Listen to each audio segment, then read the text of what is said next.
Dashuria nuk pyet për moshë, për rrethana, as për të kaluarën. Por ndonjëherë, ajo ka një zakon të çuditshëm të çuar drejt një rrëmuje që mund të shkatërrojë jetën. Unë jam Rea, 23 vjeçe, një vajzë që gjithmonë ka ndjekur zemrën më shumë se arsyen. Por kur, as në ëndrat më të çmendura, se kisha imagjinuar që zemra ime do të më drejtonte drejt një burri që kishte qenë pjesë së kaluarës së nënës sime. Kjo nuk është një histori e zakonshme dashurie. Është një betejë mes dy grave që duan të njëjtin burr, por që janë lidhur me diçka shumë më të fortë, gjakun. Pjesa 1, takimi që ndryshoi gjithçka. Ishte një mbrëmje e zakonshme pranvere. Unë po punoja në një event kulturor në Tiranë, një ekspozit arti bashkohor që kishte tërhequr shumë njerëz të njohur. Ishte hera e parë që më kishin ngarkuar si përgjegjëse për pjesën e organizimit dhe ndihmën për artistët. Ishte puna ime e parë serioze pas universitetit dhe ndihesha ngazëllyer, nervoze dhe paksa etur për vëmendje. Mbanim veshur rroba elegante, gjithçka duhej të dukej perfekte. Në një moment, teksa po vendosja disa katalog mbi një tavolinë, ndjeva dik që u ndal pas meje. Kujdes, ato katalog janë me ngjyrë. Mos i prek shumë se njollosen lehtë. Zëri ishte i thellë, i sigurt, me atë lloj autoriteti që të bënte të ktheje kokën pa dëshirë. Dhe unë e bëra. Ai ishte aty, një burr rreth të 50-tave, me flokë të kriposur, sy ngjyrë gri, dhe një buzëqeshje që të ngrohte e të ftohte në të njëjtën kohë. E kishte atë pamje të burrit që kishte parë shumë, por ende dinte si të ndikonte mbi të tjerët pa e munduar veten. Më fal, po përpiqem të sistemoj më mirë, i thash me një zë që më tradhtoi lehtë. Ai buzëqeshi. E di, thjesht e pash mënyrën si i vendose dhe kuptova që ke sy për detaje. U shtanga për një sekond. Ju njihni artin, apo po përpiqeni të më bëni komplimente? Ai qeshi. Të dyja. U ndjeva e kuqe në fytyrë. Më vonë mora vesh se quhej Ardian Kodra, një koleksionist dhe investitor i njohur në fushën e artit. Ishte i ftuar në derin e ekspozit dhe sipas organizatorëve, një prej sponsorëve kryesor. Kur eventit po i afrohej fundi, ai më ftoi për një kafe. Nuk e di pse pranova menjëherë, ndoshta sepse kisha nevojë për diçka ndryshe në jetën time. Kisha dal nga një lidhje gjatë. Isha lodhur nga djemtë e moshës sime që flisnin shumë dhe mendonin pak. Në kafenen pranë piramidës, ai fliste për artin, për jetën, për ëndra që nuk duhen lënë të vdesin me kalimin e viteve. Kishte një mënyrë të pazakontë të dëgjuarit, sikur çdo fjalë që thoje kishte rëndësi. Në fund të takimit, më tha: "Ti nuk e di akoma, por je vajzë që mund të ndryshoj botën e dikujt." Ajo fjali më mbeti gjatë në mendje. Ditët në vijim, Ardiani filloi të më shkruante. Fillimisht mesazhe të thjeshta për artin, për ekspozitën, por shpejt u bën më personale. Një mbrëmje më ftoi për darkë në një restorant elegant buz liçenit. Ishte një mbrëmje që se harroj dot. Ai kishte sjell një trëndafil të bardhë dhe më tha: "E bardha është ngjyra e fillimeve të pastra. Le të fillojmë pa paragjykime." U ndjeva e përfshirë në një vorbull ndjenjash që nuk i njihja më parë. Ai nuk më trajtonte si një vajzë e re që kërkonte aventurë. Më shihte si një grua. Dhe ndoshta kjo ishte arsyeja pse rash kaq shpejt në krahët e tij. Kaluan javë. Ne u bëm të pandashëm. Në punë filluan ta kuptonin që unë kisha diçka me dik. Edhe pse përpiqesha ta fsheh, fytyra më tradhtonte. Ai më dërgonte çdo mëngjes një mesazh. "Mos harro që sot është dita jote." Dhe unë ndjeja që po filloja ta doja. Por një natë gjithçka ndryshoi. Isha kthyer në shtëpi vonë. Nëna ime, Drita, ishte në kuzhinë duke bërë çaj. "Ku ke qenë?" më pyeti me një ton që e njihja mirë, atë të dyshimit. "Në punë, pastaj me disa kolegë." Ajo ngriti vetullat. "Me kolegë apo me dik tjetër?" "Heshta." "Rea, mos ma fshi. Të njoh." Nuk doja t'i tregoja shumë, por një pjesë e imja donte ta ndante këtë lumturi me të. Ajo kishte qenë gjithmonë në krahët e mi, gruaja më e fortë që njihja. E rriti vetëm mua, pas një divorci të vështirë me babain tim që u zhduk jashtë vendit dhe kur nuk u kthye më. "Në fakt, kam njohur dik," i thash. Sytë e saj u zbutën. "Sa mirë e dashur. Më në fund, kush është?" "Quhet Ardian. Është pak më i madh, por është njeri i mrekullueshëm, inteligjent, i kujdesshëm dhe..." Nuk arrita ta mbaroja fjalin, sepse fytyra e saj u ndryshua papritur. "Ngriu." Ardian përsëriti ngadalë. "Po, Ardian Kodra. E njeh." Ajo u ul në karrige. Për një çast, dukej sikur po i merrej fryma. Ardian Kodra përsëriti sërish me një zë që më trembi. Pastaj heshti. Nëna e pyeta me shqetësim. Ajo u ngrit, piu një glënik çaji dhe tha ftohtë. E njoh, e kam njohur dikur. Shumë kohë më parë. Në atë moment nuk e kuptova çfarë nënkuptonte ajo, por diçka në mënyrën si e tha, më shtangu. Ajo nuk foli më për ta atë mbrëmje dhe unë, për ta shmangur tensionin, vendosa të mos e përmend përsëri. Ditët kaluan, por diçka në sjelljen e nënës ndryshoi. U bë e ftohtë, e heshtur, sikur diçka e digjte nga brenda. Një natë e pash duke kërkuar nëpër një kuti të vjetër fotografish. Kur u afrova, ajo mbylli kutin me një herë. E lash të qetë, por kur ajo shkoi në dhomën e saj, unë e hapa. Në mes të fotografive të zverdhura pash një foto të nënës sime, e re, e bukur, me flokë të gjatë, dhe pranë saj qëndronte Ardiani. Në krahët e tij, gjaku më iku nga fytyra. Nuk mund të besoja. Të nesërmen shkova tek ai. Nuk duroja dot pa e pyetur. Pse nuk më the? Ai ngriti syt nga dokumentet. Çfarë? Që ke qenë me nënën time. Ai heshti. Për disa sekonda që më dukën si orë, nuk foli. Pastaj uli kokën. Nuk e dija që ishte nëna jote. U ula përballë tij, me duart që më dridheshin. Si mund të mos e dije? Ti e ke njohur. E ke dashur. Ai mori frym thellë. E kam dashur, po. Ka qenë shumë vite më parë. Isha më i ri, ajo ishte gruaja më e bukur që kisha parë. Por jeta na ndau, ajo u martua, unë u largova jashtë. Kur se mendova se do të takoja bijën e saj. Në sytë e tij nuk pash gënjeshtër, por në shpirtin tim nisi një stuhi. Çfarë duhej të bëja tani? Të largohesha, apo të luftoja për dashurinë që tashmë më kishte marrë peng? Kur i tregova nënës se e dija gjithçka, shpërtheu. Do të ndalosh me një herë, më tha me një zë që se kisha dëgjuar kur prej saj. Nuk mundem. E dua nëna, e dua vërtet.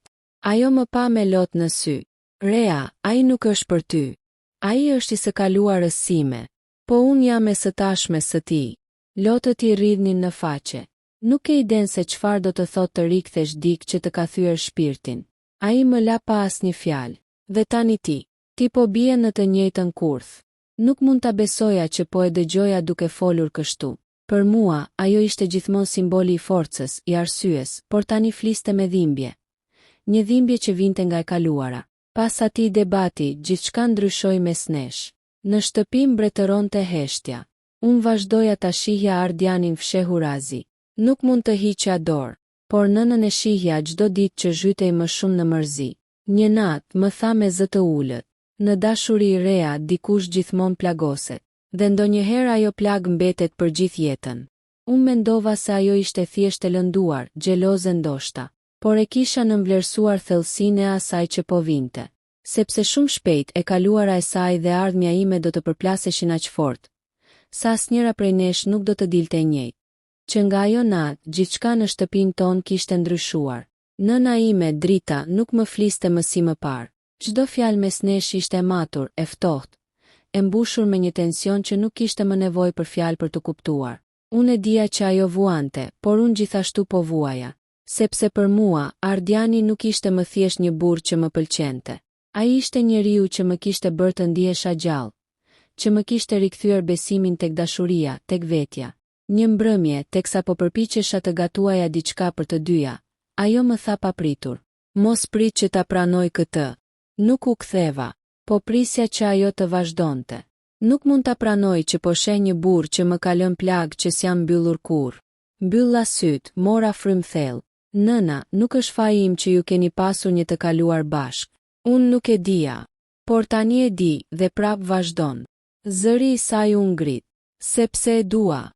Shpërtheva më në fund. E dua, nëna. Nuk mund ta lë vetëm sepse një herë ai ka qenë pjesë e jetës tënde. Tani është pjesë e imja. Ajo më pa në heshtje për disa sekonda, syti kishte plot me lot. Por jo nga dobësia, nga një dhimbje e thellë që e kishte ruajtur me vite. Ti nuk e di çfarë bën, Rea, tha ajo me një zë të dridhur. Ardiani nuk është ai që mendon. Ai ka një anë që se ke parë ende. Nuk i besova. Mu duk si një përpjekje e dëshpëruar për ta larguar prej meje. Ditët në vijim, nëna ime filloi të mbyllej më shumë në vetvete. Në shtëpi mbante albumin e vjetër në duar dhe rija shpesh duke e parë të humbur në kujtime. Unë ndërkohë vazhdoja të takoja Ardianin fshehurazi. Një pasdite, ndërsa po pinim kafe në shtëpinë e tij, i thash: "E di që nëna nuk do që të shoh më. Ajo thot se e ke lënduar shumë." Ai uli syt për një çast. "E di." "Pse?" "Ke pyeta but." Ai mori frym thellë dhe më pa drejt në sy. "Sepse isha frikacak." Ai nisi të fliste ngadalë, me një ton që se kisha dëgjuar kur më parë tek ai. "Kur isha më i ri, unë dhe Drita u dashuruam marrëzisht. Ajo ishte gruaja më e bukur, më e mençur që kisha njohur ndonjëherë. Por unë isha i pasigurt, kisha ambicie, doja të bëja karrierë jashtë vendit. Kur më doli një mundësi për të shkuar në Itali, u largova pa e paralajmëruar. Mendoja se ajo do të më priste. Por kur u ktheva, ajo ishte martuar. Dhe unë se kam falur veten që e lash." Syti shkëlqenin nga lotët. Kur të pashtu atë natë në ekspozit, ishte si të më kthehej një dritë që e mendoja të fikur për gjithmonë. Nuk e dija që ishe vajza e saj. Të betohem, Rea, po ta dija, s'do të afrohesha kurrë. Por unë nuk e doja këtë përgjigje. Në vend që të më zbriste dashurin, ajo më thelloi më shumë në të. E përqafova. E ndjeva si një shpirt që kërkonte falje, jo si një burr që kishte mëkate. Ndërkohë, nëna ime filloi të vepronte ndryshe. Një ditë, pa paralajmërim, shkoi ta takonte vetë Ardianin. Unë e mora vesh rastësisht, kur një mik i përbashkët më dërgoi një mesazh. "Nëna jote është e zyra e Ardianit. Jam mbyllur brenda që prej një ore." Mu ngrit gjaku në kokë. Nxitova drejt zyrës së tij. Kur arrita, dera ishte e hapur. Ajo po dilte nga brenda, me sy të skuqur dhe duar që i dridheshin. "Nëna." Unë dal. "Ç'ë bën këtu?" "Unë duhet ta di çfarë po ndodh." Ardiani qëndronte pas saj, me fytyrë të zbehtë. "Rea, të lutem, lëre të shkoj." Por unë nuk mundesha. E kapa për krahu. "Nëna, çfarë të tha? Çfarë ndodhi?" Ajo u kthye nga unë dhe tha me një zë që s'do ta harroj kurrë: "Ai s'ka ndryshuar, Rea. Ai sërish do të lëndoj. Ai do ik sa po t'i dal diçka më e mirë, ashtu siç më la mua. Ti je re. Mos e lejo ta shkatërroj jetën tënde." Por unë nuk mund ta pranoja këtë. "Jo, nëna. Tani nuk je ti që do të më tregosh si të dua." Këtë herë vendos unë. U largova, duke e lënë të qëndronte në mes të korridorit me lot në sy. Pas asaj dite, nënës sime i ra shpirti. Nuk fliste më me mua. U përpoq disa herë të më thoshte që do të pendohem, por unë isha kokfort. Në sytë e mi, ajo ishte e lidhur pas së kaluarës, ndërsa unë po luftoja për të ardhmen time. Nuk e kuptoja që isha duke i marrë asaj frymën, jo për shkak të dashurisë time, por sepse ajo po përballej me të njëjtin burr që e kishte coptuar dikur. Një natë, pas një darke me Ardianin, ai më tha diçka që më ngriti gjakun. Drita më tha që nëse të dua vërtet, duhet të lë. Unë ngrita me një herë. "Dhe ti çfarë i the?" Ai më pa në sy. I thash që s'mundem. Nuk dua të përsëris të njëjtin gabim. Nuk dua të largohem më. Por në tonin e tij kishte pasiguri. E ndjeva. E pash që diçka nuk shkonte. Ditët kaluan. Ai filloi të ftohej. Nuk më shkruante më si më parë. Nuk më ftonte në darka. Kur e pyesja, gjithmonë kishte një justifikim. Punë, lodhje, udhëtime. Derisa një mbrëmje u paraqit në derën time, me një fytyrë që se harroj dot. "Rea, duhet të flasim." U ula me zemrën që më rrihte fort. "Mos më thuaj që është ajo, të lutem." Ai uli sy. Ajo më kërkoi që të mos të lëndoj. Dhe e di që po të vazhdojmë kështu, do të lëndoj. "Po më lëndon tani." "Ki bërtita." "E di, por unë jam burr që ka bërë shumë gabime. Ti meriton dikë që mund të jap një të ardhme. Unë jam pjesë e së kaluarës." Fjalët e tij më prenë si thik. Ishte si të më hiqnin shpirtin nga trupi. U përpoqa ta ndal, ta mbaja, ta bindja, por ai më përqafoi ngadalë dhe tha: "Në një jetë tjetër, ndoshta." Dhe iku. Ashtu siç kishte ikur nga nëna ime dikur. Nëna ime më gjeti të nesërmen, ulur në dysheme me foton e tij në duar. U ul pranë meje, pa më thënë asgjë. Pas shumë minutash heshtjeje tha: "E shikon. Dashuria ndonjëherë është më e pamëshirshme se urrejtja." Nuk i fola. "Unë të kuptoj, Rea." Sepse ndjeva të njëjtën dhimbje kur ai iku nga unë. Por ndryshe nga ti, unë e lash zemrën time në duart e dikujt që nuk e dinte çfarë donte. Dhe nuk dua ta përsërisësh. Për herë të parë, nuk e pash si rivale. E pash si një grua që kishte humbur një dashuri njësoj si unë. Dy breza, dy zemra, një burr dhe i njëjti fund. Por historia jon nuk mbaroi aty, sepse disa javë më vonë një letër arriti në adresën tonë. Ishte nga Ardiani. Në të shkruhej vetëm kaq: Drita, Rea, kam bërë shumë gabime. Ju të dyja keni qenë dashurit më të pastra të jetës sime, secila në kohën e vet. Po largohem jashtë vendit, ndoshta përfundimisht. Mos më urrejtni. Ju lutem, më kujtoni si dik që ju deshi, por nuk dinte si ta mbante dashurinë. Letra u lag nga lotët tona. Për herë të parë, unë dhe nëna ime u përqafuam pa fjalë, sepse në atë moment nuk ishim marrë miqe, as rivale. Ishim thjesht dy gra që kishim dashur të njëjtin burr, dhe që tani kishim mësuar të falnim. Pasi Ardiani u largua, u duk sikur qetësia kishte mbërritur në shtëpinë tonë. Unë dhe nëna ime, Drita, filluam të ndërtonim një raport të ri. Të qetë, të matur, larg asaj tensionit të paparashikueshëm që kishte mbizotëruar muajt e fundit. Megjithatë, zemra ime ende rrihte për të. Çdo kujtim me Ardiani më vinte papritur, një buzëqeshje e tij, një prekje e dorës së tij, një mesazh i vogël që kur nuk e harron. Nëna ime ndjente këtë, por nuk thoshte asgjë. Mjaftonte një shikim i saj për të kuptuar se edhe ajo vuante, edhe pse e fshehte. Ditët kalonin në rutinë. Unë vazhdoja punën e ekspozitat e artit, ndërsa Drita përqendrohej tek vetja dhe tek karriera e saj në biznes.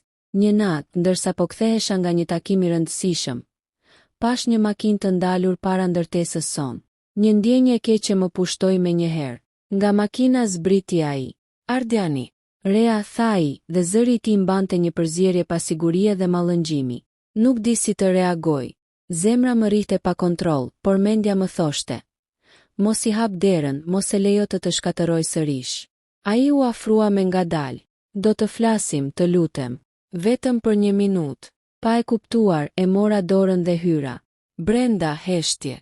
Rea, e di që nuk kam të drejtë, nisi ai, por nuk mund të largohem pa folur. Nuk mund të mbaj këtë ndjenjë brenda. Tani ke ikur një herë. Pse do ta bësh sërish? Ke pyeta me një zë që dridhej. Sepse zemra ime s'më lejon.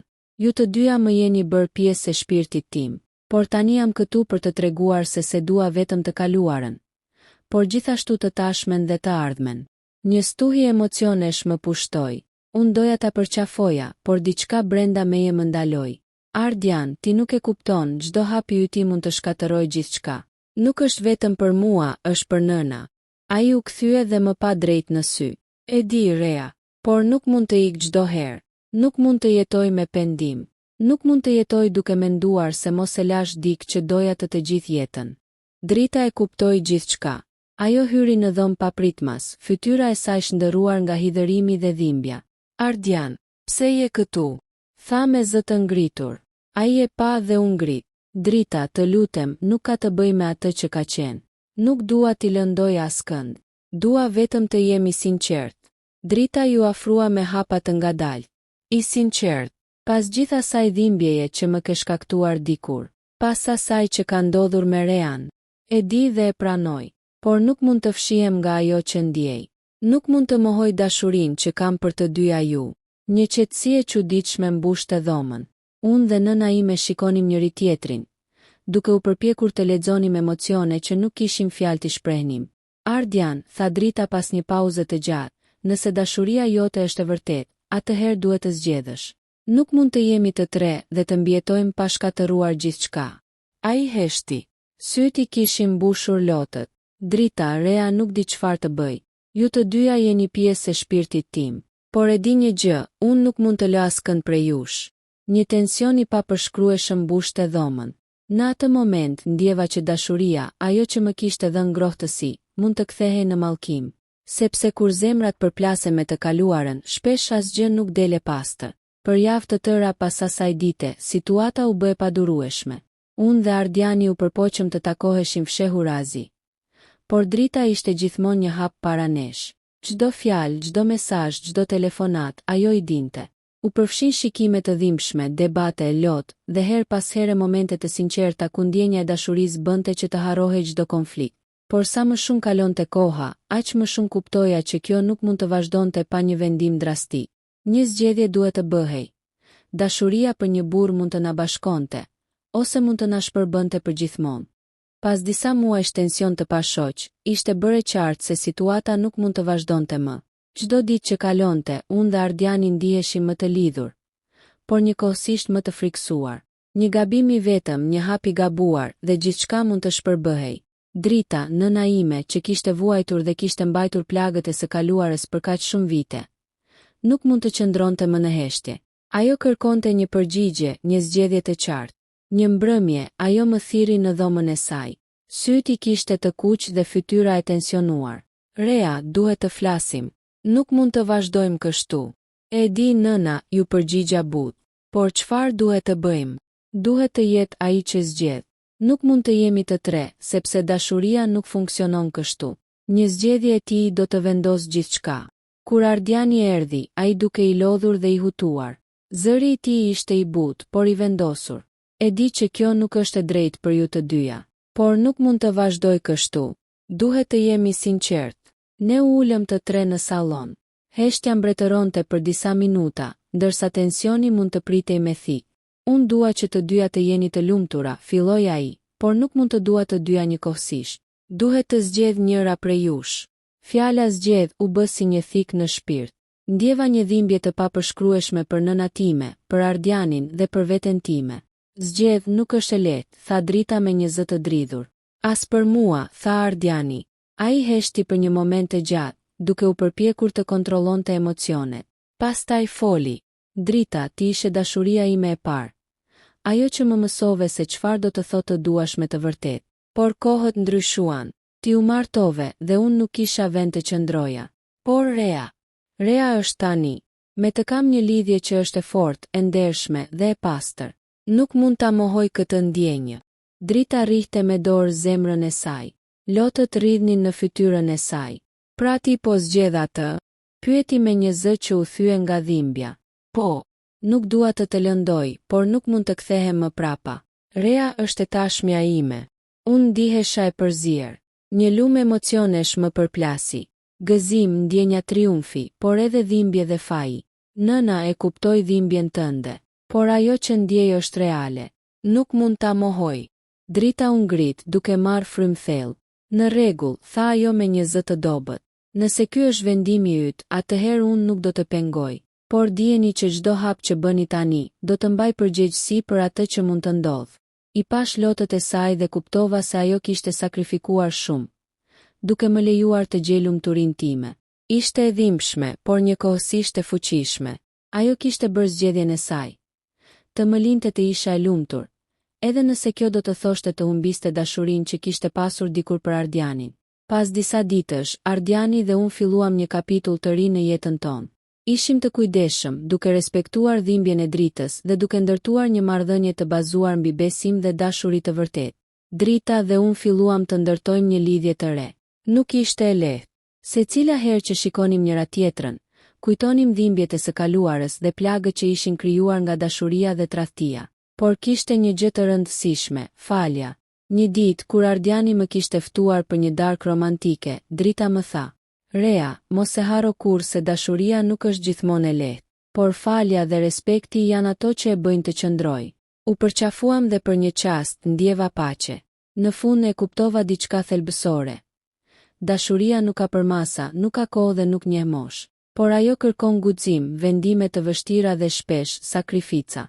Drita e kuptoi këtë, unë e kuptova këtë dhe Ardiani e kuptoi këtë. 3 zemra, 3 breza, 3 histori të ndërlidhura nga një burr. Dhe megjithatë, dashuria na mësoi të gjithëve se shpesh herë lumturia më e madhe vjen kur sakrifikohet e kaluara për të përqafuar të tashmen. Pas zgjedhjes së Ardianit, një qetësi e çuditshme mbërtheu jetën tonë. Nuk ishte qetësi e ftohtë ose ngrirë. Ishte një qetësi e ndritur nga paqja që vinte pas dhimbjes. Një qetësi që tregonte se çdo plag mund të shërohej me kohën dhe vendimet e duhura. Unë dhe Ardiani filluam të ndërtonim marrëdhënien tonë me kujdes. Çdo ditë ishte një mundësi për të mësuar më shumë për njëri tjetrin, për të ndërtuar besimin që kishte munguar më parë. Ai nuk ishte më ai që kishte ikur, dhe unë nuk isha më vajza e paqartë që ishte e magjepsur vetëm nga pasioni i momentit. Ne kishim një lidhje të bazuar në respekt, dashuri dhe sinqeritet. Drita dhe unë gjithashtu nisëm një kapitull të ri. Ajo më mësoi se dashuria nuk është vetëm pasion dhe romancë. është sakrificë, durim dhe aftësi për të falur. Drita, përmes dhimbjes së saj, më tregoi se të duash dik mund të nënkuptojë ndonjëherë të lehtesh dik tjetër të jetë i lumtur. Rea, më tha një ditë ndërsa pinim çaj bashk, mos haro kur, dashuria më e madhe është ajo që përfshin respekt dhe liri, jo vetëm pasion. Këto fjalë u bën mantra ime. Në fillim më duke e vështirë t'i pranoja, sepse zemra ime ende dridhej kur mendoja për Ardianin. Por me kohën kuptova se falja dhe respekti e bënin dashurinë më të fortë dhe më të bukur. Një mëngjes të bukur pranvere, Ardiani më mori dorën dhe më shikoi në sy. Rea, nuk e di si do të kishte qenë jeta jon pa këtë udhëtim. Por tani e di një gjë.